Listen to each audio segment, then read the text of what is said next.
आपण घटस्थापना हा नवरात्रोत्सवातला धार्मिक विधी मानतो. पण शेतकरी दृष्टिकोनातून पाहिलं तर ही परंपरा म्हणजे खरी शेतातील वैज्ञानिक चाचणी आहे. घटस्थापनेला जी बीज पेरली जातात ती साधी नाहीत. ह्या बीजांतून खरं तर अंकुरण चाचणी होते. म्हणजे बी खरंच उगवेल का? पुढच्या रब्बी हंगामात पेरणी करायला ते योग्य आहे का? याचं उत्तर घटस्थापनेत मिळतं. कलशातलं पाणी ही फक्त पूजेसाठीची गोष्ट नाही. हे पाणी शेतातूनच आणलं जातं. कारण ज्या पाण्याने रब्बी हंगामाची पिकं वाढायची आहेत, ते खरंच स्वच्छ आणि पिकासाठी योग्य आहे का, हे पाहण्याची ही परंपरा आहे.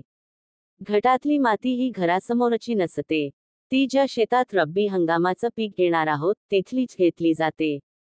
कारण त्या मातीतली ताकद, अंकुरांना जीवन देण्याची क्षमता, हेच खरी कसोटी ठरतं.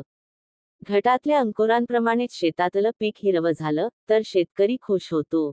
म्हणूनच घटस्थापना ही फक्त धार्मिकता नसून, परंपरेतून आलेली बीज, माती आणि पाण्याची खरी कसोटी आहे. ही परंपरा सांगते, देव आणि निसर्ग हातात हात घालून शेतकऱ्याला बळ देतात. घटस्थापना म्हणजे श्रद्धा, शास्त्र आणि शेतीचं एक सुंदर नातं.